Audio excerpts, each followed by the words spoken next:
अस्सलाम वालेकुम नाज़रीन, मेरा नाम अली हैदर है और आपका शुक्रगुजार हूँ कि आपने मेरी ये वीडियो देखने के लिए वक्त निकाला।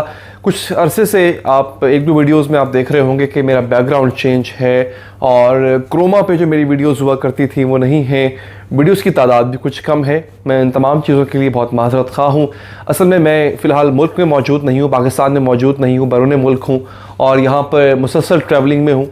तो कुछ हालात इस तरह के हैं कि मैं मुसलसल ज़्यादा वीडियोस नहीं बना पा रहा हूँ और वीडियोस का बैकग्राउंड भी पहले जैसा नहीं है। खैर, जो आज की ख़बर है अहम, जो आप तक पहुँचानी मकसूद है, अगेन मैं इंसानियत और ख़ास तौर पे पाकिस्तानी होने की हैसियत से अपने पाकिस्तानी भाइयों की जहनीत पर अब पहले अफसोस करता था, फिर गुस्सा आता था, अब मुझे कुछ हद तक ना मायूसी भी होती जा रही है। मुझे ऐसा लग रहा है कि शायद हम पागलपन के एक नेक्स्ट लेवल पर पहुंच रहे नहीं हैं, हम पहुंच चुके हैं।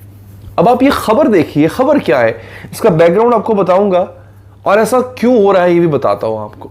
लेकिन खबर कितनी अजीब है। बेटे ने बाप को फजर की नमाज ना पढ़ने पर मार दिया। झगड़ा वगड़ा नहीं किया, नसीहत भी नहीं की, मार दिया ना, जान से मार दिया। आप मुझे ये बताएं, शरीयत के कौन से हिस्से में नमाज ना पढ़ने की सजा मौत है? एक बात, बड़े पहलू निकलते हैं इसके। दूसरा, मुझे ये बताएं कि बेटे को किसने हक दिया कि वो बाप के साथ ऐसा सुलूक करे? और तीसरी बात, मुझे ये बताएं कि सिर्फ नमाज की बात नहीं मैं कर रहा, किसी भी हुक्म शरीयत को ना मानना। एक तो होता है कि उसका इनकार करना कि जी है ही नहीं, मतलब एक इंसान मुसलमान है और तारिक नमाज है कि मैं नमाज को मानता ही नहीं हूँ।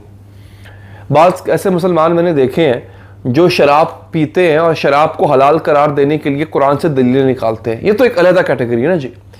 मतलब आप मुझे ऐसा शख्स है जो सारी नमाजें नहीं पढ़ता, नहीं पढ़ पाता, इंसान हो, गलती हो जाती है, कोई एक आध नमाज छूट भी जाती है, अल्हम्दुलिल्लाह जितनी कोशिश होती है पढ़ी जाए, पढ़ते हैं। अब अगर नमाज छूट गई कसदन या किसी भी वजह से, तो उसकी सज़ा मौत है? नहीं है। अब यहां पर केस उल्टा है। बेटा हाफिज कुरान है, मदरसे जाता है, कुरान हिफ्ज करता है, कर चुका है, रिविजन चलती रहती है उसकी, हाफिज कुरान है। उस हाफिज कुरान बेटे को ये नहीं पता कि बाप की ताज़ीम क्या है, बाप की तकरीम क्या है। और इस्लाम में अगर कमी बेशी हो, सही फरमाइएगा, जितना हमने उस्तादों से सुन रखा, पढ़ रखा, कि बाप अगर मुशरिक भी हो जाए या काफिर भी हो जाए, तब भी आप बाप की तकरीम करना नहीं छोड़ सकते। हाँ, उसकी अतात करना छोड़ सकते हैं आप, या ख़ास तौर पे अगर वो आपको गैर अल्लाह की तरफ आने को कहे, आप छोड़ सकते हैं। लेकिन आप ये नहीं कर सकते कि आप बाप की तकरीम करना छोड़ दें, भले ही वो काफिर या मुशरिक क्यों ना हो चुका हो। चे जाए कि वो एक नमाज छोड़ दे या आपके कहने पे फजर की नमाज अगर वो ना पढ़े तो आप उसको मार दो। अब ये क्या हुआ, अब मैं आपको बताता हूँ नाज़रीन। हुआ ये एग्जैक्टली जो वाक़या है। आदमी का नाम है जनाब मुबशर रज़ा, इसकी उम्र है 50 साल और उसका बेटा, उसका नाम है शहबाज, उसकी उम्र 27 साल। शहबाज रेडी लगाता था, रेडी पे फ्रूट, सब्जियां, फल वल, इस तरह की चीज़ें बेचता था। उसने अपने बच्चे की तालीम के लिए, जो गरीब आदमी था, तालीम तो ज़्यादा अफोर्ड कर नहीं सकता था, उसने क्या किया, उसने उसको मदरसे में भर्ती करवा दिया। मदरसे में उसने कुरान हिफ्ज़ करना शुरू कर दिया। लेकिन आप देखें ना, इंसान के अंदर बड़े किस्म के फतूर होते हैं। एक तो फतूर होता है ना, कुछ लोगों के अंदर बड़ाई या सुपीरियरिटी कॉम्प्लेक्स कुछ लोगों में आता है कि वो जी बड़े पैसे वाले हैं। बाज़ में अपनी पोजीशन को लेके आता है कि जी बहुत अच्छी नौकरी है, बहुत बड़ा सरकारी अफसर है, गुरूर आ जाता है। याद रखिएगा, याद रखिएगा, नेकी का भी गुरूर होता है। अगर आपके जहन में ये दिमाग में खुन्नस बस जाए कि आप बहुत ज़्यादा इबादतगार हैं, आपके माथे पे मेहराब बन गया है, आप कुरान के हाफिज हो चुके हैं या आलिम दीन हो चुके हैं, तब मैंने कई लोगों को देखे। मैं किसी को यहाँ पर ईमान की डिग्रियाँ बांटने नहीं बैठा हुआ, लेकिन मैंने जाने कितने लोगों को मैंने अपना ईमान ख़राब करते, मतलब अपने सालों की रियाजत का बेड़ा गर्क करते देखा है। लीजिए, सालों रियाजत लगा के उन्होंने इल्म हासिल किया, दीन का इल्म हासिल किया, दीन की तबलीग की, नमाजें इतनी पढ़ी कि तो कमाल कर दिया उन्होंने, माथे पे मेहराब है, चेहरे पे दाढ़ी है, न जाने क्या कुछ कर चुके होते हैं। और फिर सिर्फ अब इस एक वजह से तकब्बुर, जो सिर्फ अल्लाह ताला को जचता है और उसी का वो हक है, वो कर बैठते हैं अपनी उन नेकियों पर یا اپنے ان اچھے اعمال پر تکبر کر بیٹھتے ہیں اور پورے کے پورے اعمال ضائع ہو جاتے ہیں ان کے. اس آدمی کے ساتھ یہی ہوا. حافظ قرآن ہے, نماز پڑھتا ہوگا, ڈیفینیٹلی پابندی سے پڑھتا ہوگا. اس کو لگا کہ میں اگر نماز پڑھنے کا کہہ رہا ہوں اپنے والد کو, ہوا یہ باپ سو رہا تھا, فجر کا وقت تھا, اس نے کہا جناب ابا جان اٹھیں, نماز کا وقت ہو گیا. ابے کو کوئی نیند آئی ہوگی بیچارے کو, نماز اس کو پڑھنی چاہیے. میں یہ نہیں کہہ رہا کہ یہ کوئی عذر ہے, نماز پڑھنی چاہیے, ہم سب کو پڑھنی چاہیے, جو آپ دیکھ رہے ہیں ان کو آپ کو بھی پڑھنی چاہیے. لیکن باپ نہیں اٹھا. اس آدمی نے اینٹ اٹھائی, اینٹیں مار مار کے سوئے ہوئے باپ کا سر پھاڑا اور وہیں پہ مار دیا اس کو. سوچے کس قدر ظلم کیا ہوگا اس نے. یہ حافظ قرآن ہے.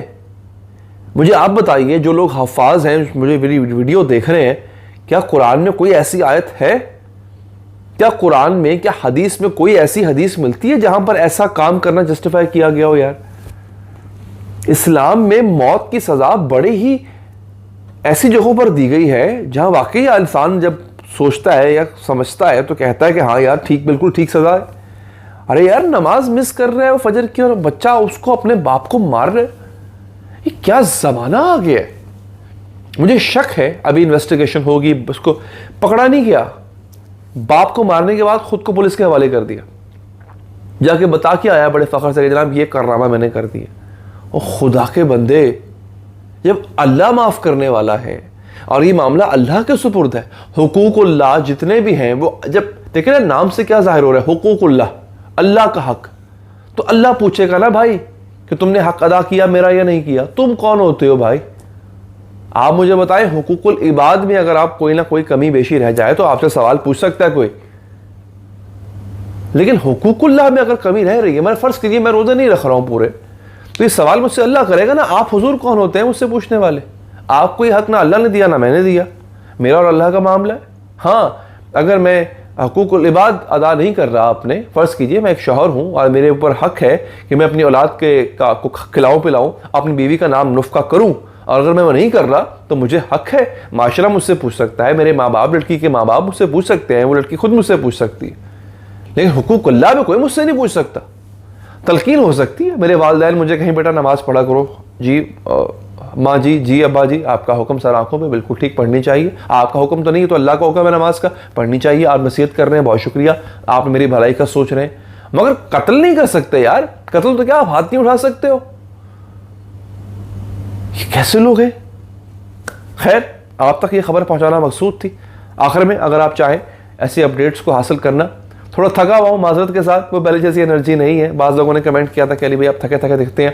آپ اپنے ملک میں نہ ہو, اپنے کمرے میں نہ ہو نا, اگر آپ اپنے گھر میں نہ ہو تو آپ کو نیند نہیں آتی صحیح طرح سے, چاہے جائے کہ اپنے ملک میں نہ ہو تو سفر میں دن گزرتا ہے اور تھکاوٹ ہو جاتی ہے. اس لیے کوشش ہوتی ہے کہ جیسی بھی ہے, ایسی بھی حالت ہو, آپ تک اپڈیٹ ضرور پہنچنی چاہیے. مجھے دیجیے اجازت ناظرین, اللہ کے بعد.